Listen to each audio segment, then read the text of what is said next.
Bismillah walhamdulillah wassalatu wassalamu ala rasulillah wa ala alihi wa ashabihi wa man wala amma ba'd. Ikhwati rahimakumullah, melanjutkan pembahasan kita ya, masih di bab 144 ya. Oke. Kemarin kita telah bacakan matan ya dari Syekh ya, Al-Imam Al-Barbahari rahimahullah, ya kan? Bab 144. Ya, syarahnya dari Syekh Saleh Al-Fauzan hafizahullah. Okay. Syekh Saleh Al-Fauzan hafizahullah berkata, "Wa idza ra'aita ar-rajul yuhibbu Aba Hurairah." Al-Imam Al-Barbahari rahimahullah berkata, apabila kau melihat seseorang ia mencintai Abu Hurairah sampai akhirnya. Perkataannya, okay. Mahabbatu sahabah umuman wajibah, yakni mencintai para sahabat secara umum itu wajib. yakni seluruh sahabat radhiyallahu anhum.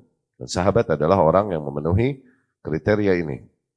Bertemu dengan Nabi SAW, beriman kepadanya, dan mati di atas Islam. Demikian definisi yang mencakup seluruh dawabit, sehingga seseorang dihitung seorang sahabi, seorang sahabat. Dia bertemu dengan Nabi SAW, beriman kepadanya, dan mati di atas Islam. Ya.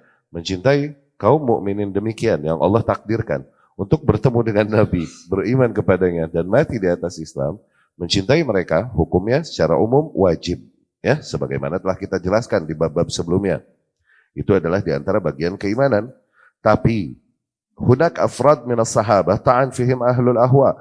Ada beberapa individu sahabat tertentu yang memang menjadi tempat celaan atau kritikan para orang-orang yang mengikuti hawa nafsunya, bukan mengikuti sunnah. Ya, seperti contohnya adalah Abu Hurairah, periwayat hadis. Nah, ini yang pertemuan kemarin kita jelaskan, Abu Hurairah, ya, radhiyallahu anhu.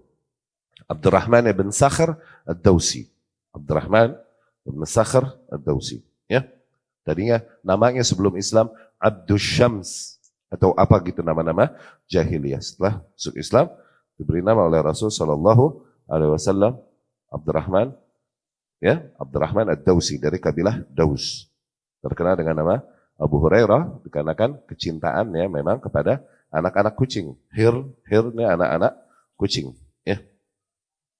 Rasul Sallallahu Alaihi Wasallam wajadah yahmil.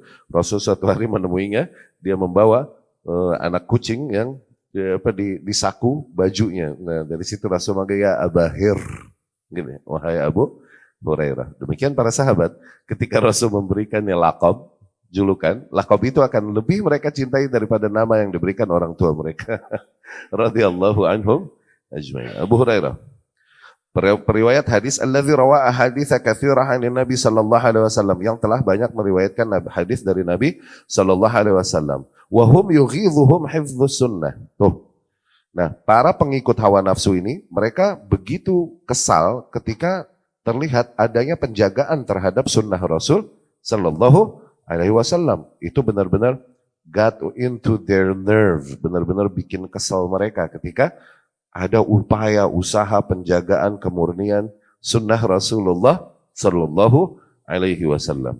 Falidzalik abghadu Abu Hurairah, dari situ mereka begitu membenci Abu Hurairah bisabab inayatihi biriwayatil hadis, dikarenakan fokusnya Abu Hurairah di dalam meriwayatkan hadis-hadis dari Rasul sallallahu alaihi wasallam, wa hifdhihi 'ala al-ummah katsiran min ahaditsir Rasul, dan dikarenakan penjagaannya Abu Hurairah banyak hadis-hadis Rasul sallallahu alaihi wasallam bagi umatnya. Fa abghaduhu min ajli hadza, dari situ mereka membenci Abu Hurairah dikarenakan hal tersebut.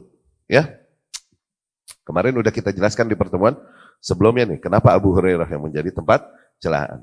Ya, tadi lihat aja, diulang aja di Al-Gada pertemuan yang sebelumnya. Wa Anas bin Malik, dan Anas bin Malik, yakni Anas bin Malik radhiyallahu anhu, khadimun Nabi sallallahu alaihi wasallam. Anas adalah pembantunya Nabi sallallahu alaihi wasallam. Ya, ini Anas ketika Rasul sallallahu alaihi wasallam hijrah ke Madinah, Ummu Sulaim radhiyallahu anha ibunya membawa Anas, dan Anas berusia 9-10 tahun. Dia menyerahkannya kepada Rasul sallallahu alaihi wasallam. Ya Rasulullah, hadza Anas yukhdimuk. Ya Rasulullah, nih anakku Anas, biar menjadi pembantumu di rumah. Lihat betapa bahkan sahabiyat enggak mau ketinggalan untuk berkorban kepada Rasulullah Sallallahu Alaihi Wasallam. Seorang ibu yang paling dicintai adalah anaknya, nggak tanggung. Yang dia korbankan anaknya untuk membantu Rasulullah Sallallahu Alaihi Wasallam sehingga dia banyak belajar melihat Rasul Sallallahu Alaihi Wasallam. Nah ini jadi tempat celaan juga para ahli hawa, ahli bid'ah. Ya. Wa Usaid ibn al-Khudair al-Ansari radhiyallahu anhu, fahum yubghidun haula. Para ahli hawa membenci mereka li'annahum yunqimun alaihim ba'd al-asya' allati ikhtussu biha min al-fadail duna ghairihim min sahabati Rasulullah sallallahu alaihi wasallam. Mereka membencinya dikarenakan spesialnya mereka dengan keutamaan-keutamaan tertentu yang tidak ada pada sahabat-sahabat lain selain Rasulullah sallallahu alaihi wasallam. Ya. Kemudian perkataan Al-Imam rahimahullah, dan apabila kau melihat seseorang, dia mencintai Ayyub, yakni Ayyub As-Sikhtiyani, wa Ibnu Aun, kemudian Yunus bin Ubaid, ya, kemudian Abdullah bin Idris Al-Audi, dan mencintai Asy-Sya'bi, kemudian Malik bin Mighwal, Yazid bin Zurai, Mu'adz bin Mu'adz, wa Wahab bin Jarir, wa Hammad bin Salamah, wa Hammad bin Zaid, wa Malik bin Anas, wal Auza'i, wa Zaidah bin Qudamah, fa'alam annahu sahibus sunnah. Okay? Apabila engkau melihat seseorang mencintai orang-orang tersebut, tokoh-tokoh tersebut, maka ketahuilah bahwasanya ia adalah seorang pengikut sunnah. Dikarenakan tokoh-tokoh tersebut adalah orang-orang yang terkenal dengan meriwayatkan sunnah dari Rasulullah Sallallahu Alaihi Wasallam min huffazil hadis, yakni para penjaga, para penghafal hadis, wa ulama al-jarh wa ta'dil, dan para ahlinya untuk menjaga kemurnian hadis dengan metodologi jarah wa ta'dil. Ya, falladhi yubghiduhum, maka orang-orang yang membenci mereka, yubghid amalahum, hakikatnya membenci aktivitas mereka, at-thayyibah, aktivitas mereka yang baik tersebut. Yaitu apa? Menjaga sunnah. Tuh. Mereka bencinya itu bukan benci personal, hakikatnya benci kepada aktivitas yang mereka lakukan. Yaitu apa? Penjagaan terhadap sunnah Rasul sallallahu alaihi wasallam wal inayah biha, ya, dan pelestariannya. Biasanidiha wa riwayatiha wa raddil kadhibi wal wada' anha. Ya, dengan sanad-sanadnya dan riwayat-riwayatnya dan membantah dusta-dusta dan pemalsuan-pemalsuan dari hadis-hadis Rasul sallallahu, yakni dari sunnah Rasul sallallahu alaihi wasallam. Fahum lam yubghiduhum illa li'amalihim fis sunnah. Para ahli bid'ah tidaklah membenci mereka kecuali dikarenakan apa yang mereka lakukan bagi sunnah, apa yang mereka korbankan bagi sunnah. Hadzal amalul jalil, yakni sebuah pengorbanan yang agung, aktivitas yang mulia. Alladzi hafizallahu bihi sunnata Rasulih sallallahu alaihi wasallam. Yang dengan itu Allah menjaga sunnah Rasulnya, kelestarian sunnah Rasulnya sallallahu alaihi wasallam. Ya. Kemudian generasi selanjutnya, wa idza ra'aita ar-rajul, dan apabila kau melihat seseorang, yuhibbu Ahmad bin Hanbal, mencintai Ahmad bin Hanbal, wal Hajjaj bin Minhal, ya, dan mencintai Hajjaj bin Minhal dan Ahmad bin Nasr, wa dzakarahum bi khair, dan menyebutkan mereka dengan kebaikan, yakni tidak mencela mereka, wa qal bi qaulihim, dan meyakini hal yang sama dengan apa yang mereka yakini, fa'lam annahu sahibus sunnah, maka ketahuilah bahwasanya orang tersebut insyaallah pengikut sunnah. Haula humul a'immah, mereka adalah para imam-imam, kata Syekh Shalih Al-Fauzan hafizahullah. Yani nama-nama tersebut adalah nama para imam alladzina imtuhinu 'ala al-qauli bi khalqil Qur'an. Para imam yang di masanya mereka diuji dengan akidah khalqul Qur'an, ya. Fa abaw ay yaqulu bidzalika fi waqtil ma'mun wal mu'tasim wal wathiq alladzina imtahanuhum bisabab al-mu'tazilah.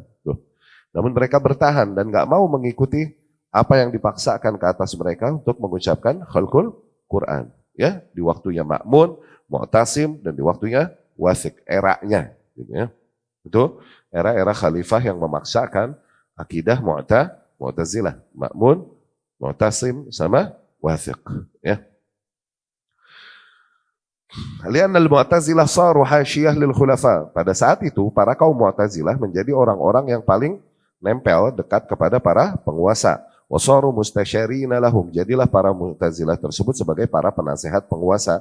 Fa'atharu fihim wa adkhalu alaihim madhhab al-i'tizal. Akhirnya mereka mempengaruhi para penguasa dan menyusupkan madhab Mu'tazilah ini kepada barisan penguasa. Wa aftauhum bi ilzamin nas bil qaul bi khalqil Qur'an. Mereka lah yang memfatwakan para penguasa agar memaksa manusia untuk mengatakan bahwasanya Al-Quran makhluk. Ya.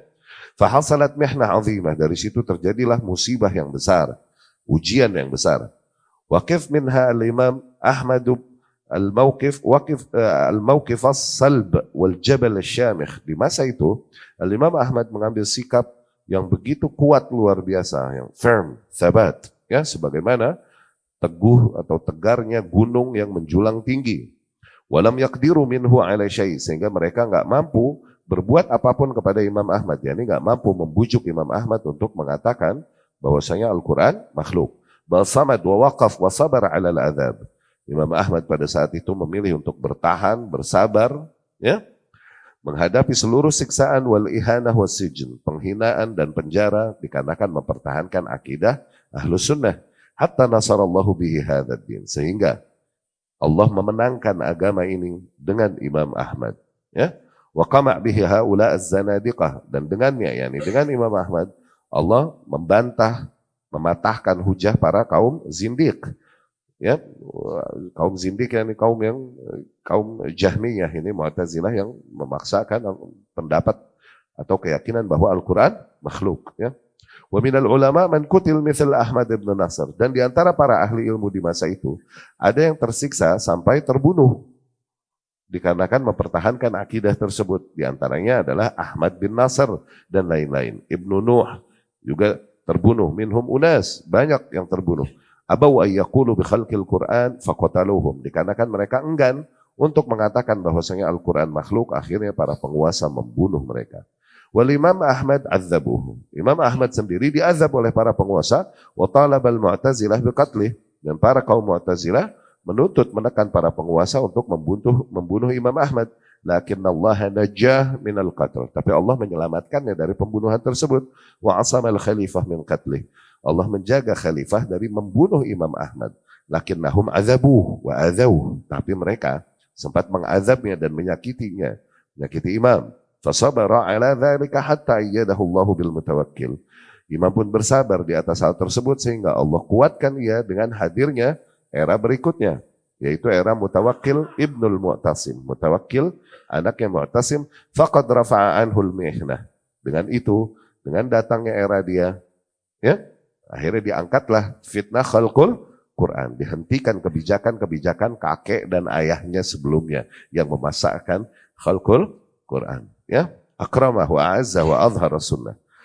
Nah, kemudian Mutawakkil dengan itu menjadi seseorang yang memuliakan dan menghidupkan kembali sunnah Rasul sallallahu alaihi wasallam.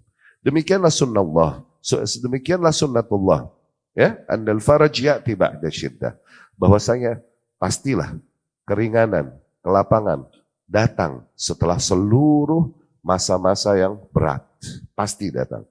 Fa inna ma'al usri yusra, inna ma'al usri yusra. Ya. Jadi ikhwati rahimakumullah, kembali bab ini berbicara tentang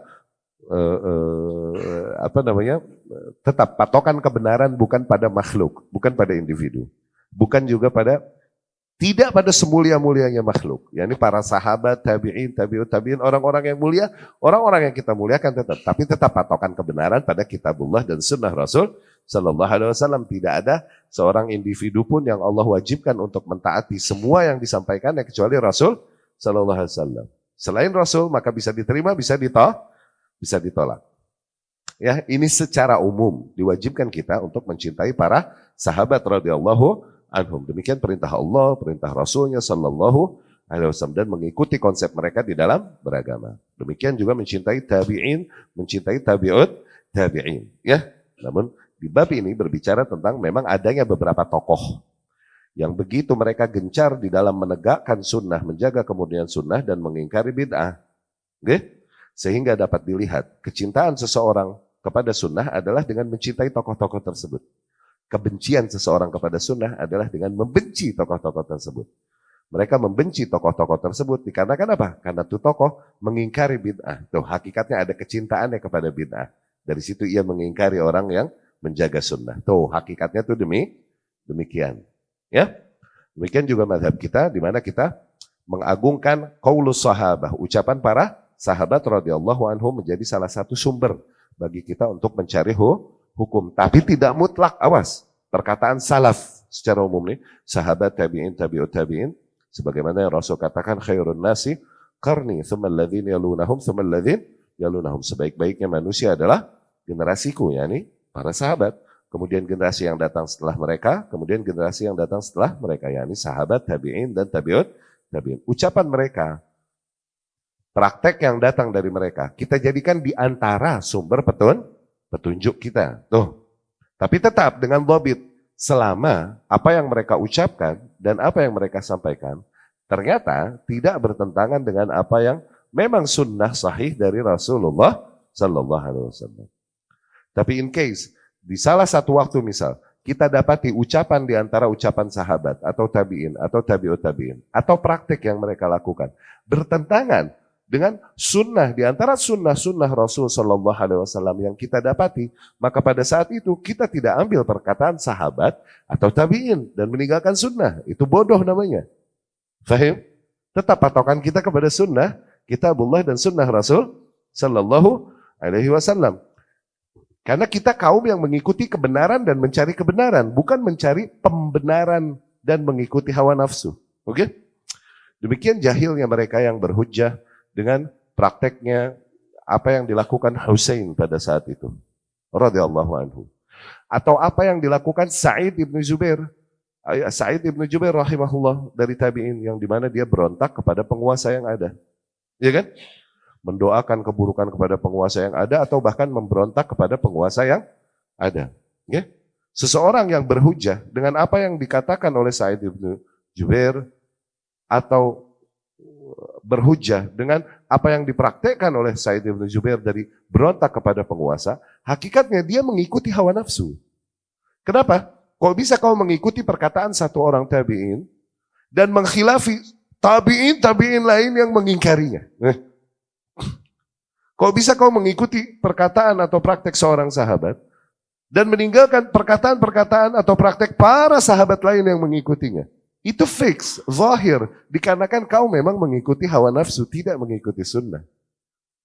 Kau memang mengekor hanya kepada apa-apa yang kebetulan sesuai dengan seleramu, dengan nafsumu.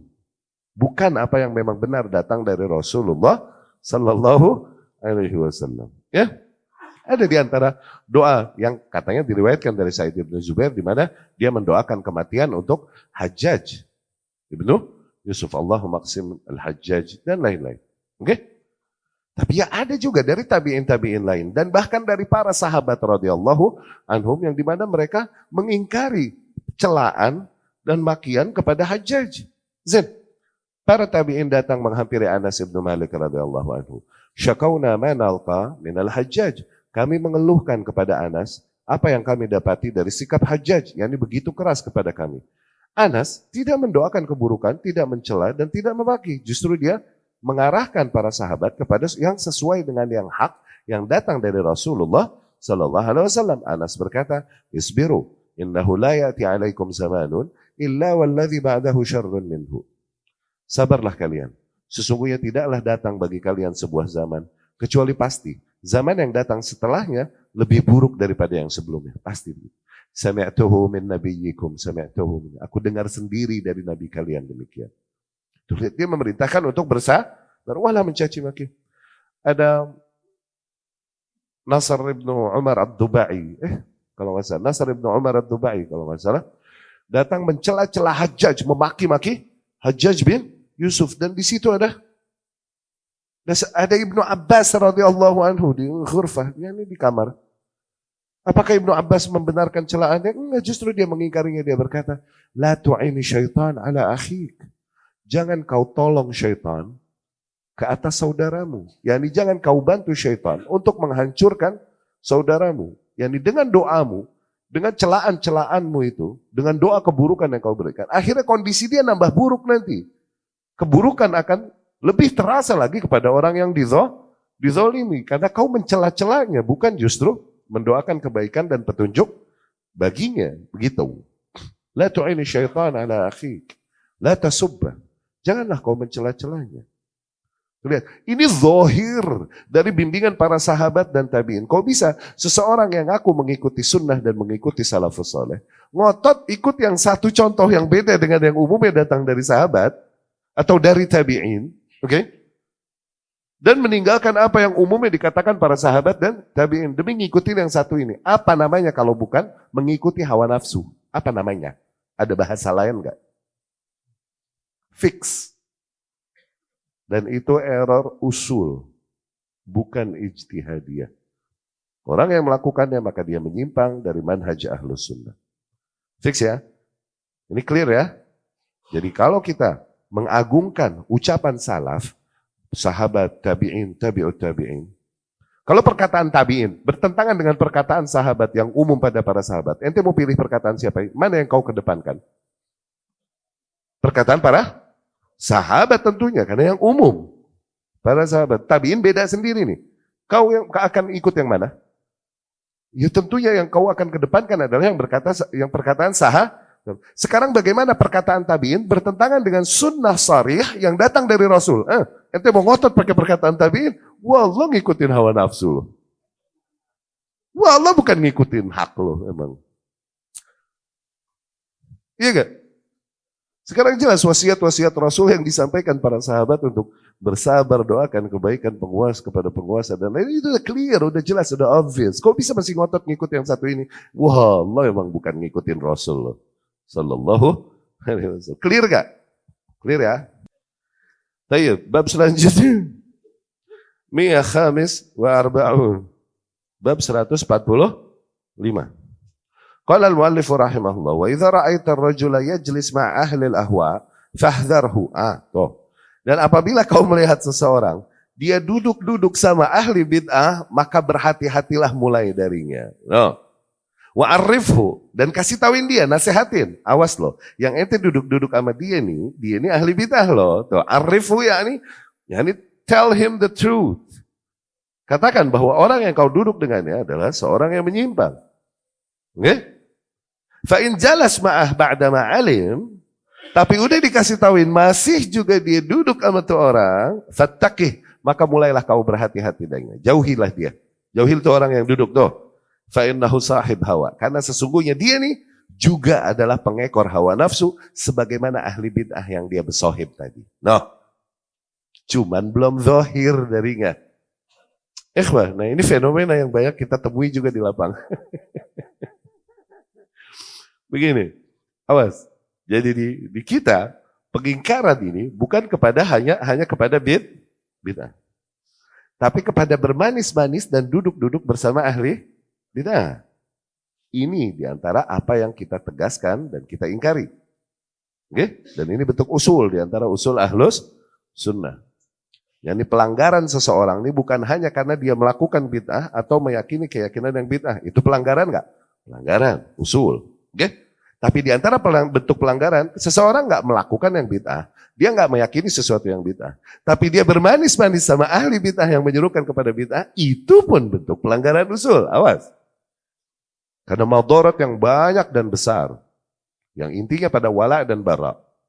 Apabila kau memang benar setia kepada Allah, kepada Rasul Sallallahu Alaihi Wasallam, kok sampai hati kau duduk-duduk dengan mereka? Tuh gitu. Ya? Kau sampai hati kepada orang yang menyuruh kepada bid'ah yang mengotori kemurnian sunnah Rasul Sallallahu Alaihi Wasallam. Kau sampai hati kau duduk-duduk dengan orang yang menyerukan kepada kesyirikan yang mengotori tauhid. Patokannya situ. Yang kedua, bahayanya bid'ah. Duduk-duduk dengan dia, syubhat nempel, qadarullah nggak bisa hilang. Ya, sebagaimana yang terjadi pada banyak tokoh di antara tokoh-tokoh yang padahal terkenal dengan kejeniusannya. Cuman gara-gara suka bekubek sama ahli bid'ah, nyangkut syubhat di dia, walhasil jadi ikut menyimpang. Contohnya Jaham bin Safwan. Iya gak? Gara-gara suka ilmu kalam, suka debat-debat, dia debat sama ahli-ahli kalam dari Hind, dari India. Oke? Ahli kalam nih bang, si joget mulu nih, ya gak? Ini ahli kalam, mereka tidak beriman kecuali apa yang dilihat oleh mata. Mazhabnya ini begitu. Debat sama Jaham bin Safwan. Dia bilang, ya Jaham, rabbak hadha. Wahai Jaham, Rabbmu ini. Kelihatan mata enggak? Enggak. Yusma, bisa kedengeran nggak? Nggak juga. Bisa dipegang nggak? Nggak juga.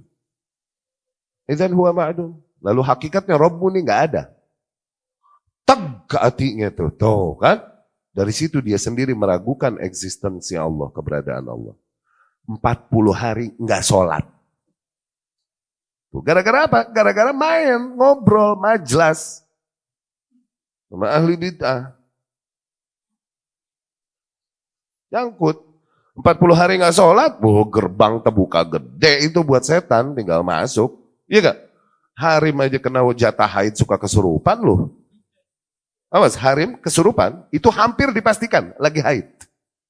Nggak sholat, gerbangnya terbuka lebar. Hampir bisa dipastikan, harim kesurupan lagi haid. Jangan dijajal, jangan dilihat juga. Udah ini mah ceritanya kata orang begitu. 40 hari dong nggak sholat, di situ syaitan mampir membisikkan sebuah formula. Innahul wujudul mutlak, pokoknya existence mutlak. La sifatalah, sama sekali tidak ada sifat. No, dari situ dia bikinlah tuh takwil sifat semuanya. No, pokoknya Allah ada tanpa sifat sama sekali. Begitu, ditakwil semua sifat. Itu gara-gara apa? Gara-gara duduk ngobrol, ya debat sama ahli. Gitu. Dan lebih lagi, bukan hanya darar fi nafsih, dirar li khairi, membawakan bahaya buat yang lain. Yakni mad'unya ketika melihat dia bermanis-manisan dengannya, mad'unya nggak hati-hati kepada kebid'ahannya. Faham? Ini seorang pendidik, pengajar yang mengajarkan sunnah, dan dia punya pengikut. Kemudian dia bermanis-manis dengan seorang yang terjadi padanya penyimpangan. Akhirnya para orang-orang yang menuntut ilmu padanya, mentolerir dia. Oh nggak bahaya berarti ini orang. Tuh, didengar juga lah dia. Dengan duduk-duduk dan bermanis-manis, ini rekomendasi artinya tazkiyah. Tuh diror selain doror buat diri, terus diror. Maka demikian yang banyak terjadi. Ketika kita melihat orang-orang yang pada dasarnya loh kok nggak mengingkari ahli bid'ah dan kemudian kurang giat dalam mengingkari ahli bid'ah, itu nggak ada gitu. Lama-lama dia juga mungkin akan berhubungan mulai lama-lama akan muncul tampak pada mereka dengan sendirinya. Itu udah kayak time bomb, kayak bom waktu. Lama-lama nongkol darinya kebid'ahan-kebid'ahan. Apalagi udah berkaitan dengan kepentingan-kepentingan dan maslahatnya. Mereka yang bertahan di atas sunnah ini sepi. Oke? Dari sisi penghasilan duniawi juga, sabar deh. Sementara mereka yang meninggalkan konsep manhaj ini dan ngikutin pasar, apapun yang pasar mau, agung. Rame, pasarnya rame. Banyak nggak tahan di sini. Akhirnya mulai nempel ke mereka. Itu udah. Apalagi yang kenapa? Bicara manhaj, mereka tahu. Bicara akidah, mereka tahu. Tahuan dia daripada gue. Jadi kalau mau lembek-lembek mah gitu, dekat-dekat sama yang kayak gitu, aturan kita yang lulusan Mesir. Yahdi may yasha wa yudhil may yasha. Lemah. Sepi. Pengen rame. Gimana caranya? Nempel sama orang yang rame pengikutnya. Ngisi bareng. Ya. Sabar wallah. Itu akan diuji sebelah situ. Nempel deh ke sana. Apalagi kalau bukan ini. Dibilang errornya usul, tahuan dia daripada kita. Ya, itu hati-hati. Dengan mereka yang bermanis-manis, diam tidak mengingkari ahli hawa, ini sooner or later, cepat atau lambat dia akan menampakkan keakrabannya, kecintaannya, kecondongannya kepada ahli hawa itu. Nggak lama. Demikian orang-orang yang kita agungkan, kita cintai, akhirnya mesti kita tinggalkan. Karena apa? Karena ini. Ya, kayak bom waktu. Diam, nggak ngingkarin itu kayak udah kayak bom waktu. Ya. Zain, kita baca syarah yang datang dari Syekh Saleh Al-Fauzan, hafizahullah. Ahlul ahwa, para pengikut hawa. Awas, hawa idza dzukir yakni bid'ah. Hawa kalau disebutkan bersendiri begini berarti bid'ah. Oke? Berarti bid'ah. Demikian syubhat, ahlu syubhat, yakni ahlu bid'ah. Oke? Ahli hawa, hum alladzina yattabi'una ahwa'ahum wa naza'atihim. Tuh. Ahli hawa adalah mereka yang mengikuti selera-selera mereka dan kecondongannya hati mereka. Wala yattabi'una al-kitab wa sunnah. Bukan orang-orang yang emang mau mengikuti kitabullah dan sunnah Rasul sallallahu alaihi wasallam. Innama yattabi'una ma tahwaha anfusuhum. Yang mereka ikuti hanyalah apa yang sesuai dengan selera diri mereka. Fa idza khalafa al-kitab wa sunnah ahwa'ahum wa tarakul kitab wa sunnah. Sehingga ketika suatu saat apa yang mereka selerai bertentangan dengan kitabullah dan sunnah Rasul, yang mereka ikuti apa yang dikatakan oleh hawa nafsu mereka tersebut. Wa ma wafaqa ahwa'ahum akhadhu la an iman bih walakin li'annahu wafaqa ahwa'ahum. Dan apa-apa yang sesuai dengan kitabullah dan sunnah Rasul sallallahu alaihi wasallam, dari apa yang mereka selerai, ya mereka ambil hal tersebut. Bukan karena keimanan mereka kepada kitabullah dan sunnah Rasul, cuman emang karena mengikuti apa yang sesuai dengan hawanya aja. Ya. Wa ma khalafa ahwa'ahum khalafu ar-rusula fihi. Tuh. Fa imma afwan. Wa hadhihi tariqatul yahud. Dan demikian hakikatnya adalah kerjaan atau kebiasaan orang-orang Yahudi. Fa innal yahud innama yuti'una ar-rusul fima wafaqa ahwa'ahum. Orang-orang Yahudi itu dulu mentaati para utusan-utusan Allah pada hal-hal yang sesuai aja sama hawa nafsu mereka. Wa ma khalafa ahwa'ahum, dan pada hal-hal yang tidak sesuai dengan hawa nafsu mereka, khalafu ar-rusula fihi. Akhirnya mereka mengingkari para rasul di situ, menyelisihi para rasul di situ. Fa imma ayyaqtuluhum, entah mereka membunuhi para rasulnya, wa imma ayyukadzibuhum, atau minimal mengingkari para rasulnya tersebut. Kama qala Allah Ta'ala, sebagaimana Allah berfirman, kullama ja'ahum rasulun bima la tahwa anfusuhum, fariqan kadzabu wa fariqan yaqtulun. Ya?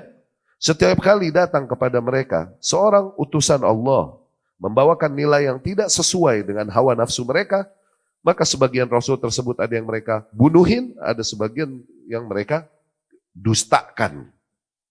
Ya, jadi itu hakikatnya adalah orang yang mengikuti hawa nafsunya, sebagaimana kaum Yahudi mengikuti hawa nafsu. Wa qala fil munafiqin min hadhil ummah. Dan demikian juga Allah berfirman menggambarkan mindset, pola fikirnya, kebiasaan para kaum munafikin yang demikian juga. Allah berfirman, wa idza du'u ila Allahi wa rasulih. Dan ketika mereka diseru kepada Allah dan Rasulnya, liyahkuma bainahum idza fariqum minhum mu'ridun. Untuk menentukan hukum di antara mereka, kau akan temui mereka, yakni sebagian dari mereka kaum munafikin tersebut, mereka akan berpaling. Ya, enggak mau kepada ketentuan yang ditentukan Allah dan Rasulnya sallallahu alaihi wasallam. Wa iyyakum lahumul haqq ya'tu ilaihi muz'inin. Tapi apabila yang hak tersebut ternyata menguntungkan mereka, maka mereka akan sambut seruan Rasul sallallahu alaihi wasallam. Soalnya kenapa? Sesuai dengan kepentingan mereka, kepentingan dunia.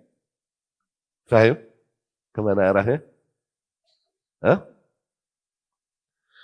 Hadhihi tariqah ahli al-ahwa. Demikianlah kebiasaan para ahli hawa qadiman wa hadithan. Tuh, di zaman baretok nempi ke zaman kiwari. Gitu. Dari zaman dulu sampai zaman sekarang begitu deh. Fal miqyasu lil haq indahum huwa ma faqa ahwa'ahum. Ma wafaqa ahwa. Maka barometer hak buat mereka adalah apa-apa yang sesuai dengan selera mereka aja. Barometer haknya itu. Ya? Wa ma khalafa ahwa'ahum fahuwal batil. Hal-hal yang tidak sesuai dengan hawa nafsu mereka, mereka akan sebisa mungkin menegaskan bahwa hal tersebut batil. Kenapa enggak sesuai dengan hawa nafsu mereka? Walau nazala bihi Jibril ala Muhammad fa innahu indahumul batil. Kalaupun hal tersebut jelas-jelas dibawakan Jibril kepada Muhammad sallallahu alaihi wasallam tapi tidak sesuai dengan hawa nafsu mereka, mereka akan datangkan dalil-dalil syubhat-syubhat untuk menegaskan bahwa itu adalah sesuatu yang batil. Ya? Hadhihi tariqatuhum. Demikianlah jalan mereka, kebiasaan mereka. Hadza ma alaihi firaqud dhalal min hadhil ummah. Dan demikianlah konsep atau metode para firqah-firqah yang tersesat dari umat ini. Tuh, ahlus sunnah yang menjadikan patokan kebenaran bukan selera mereka, tapi apa yang emang datang dari kitabullah dan sunnah Rasul SAW. Bukan apa kepentingan mereka, bukan apa yang diinginkan diri. Hanya berserah kepada Allah dan kepada Allah Subhanahu wa taala dan melihat apa yang dibawakannya melalui Rasulnya sallallahu alaihi wasallam. Ya. Tapi kita cukupkan sekian. Pertemuan yang akan datang kita lanjutkan syarahnya dari Syekh Shalih Al Fauzan. Aqulu qouli hadza wa astaghfirullah li wa lakum.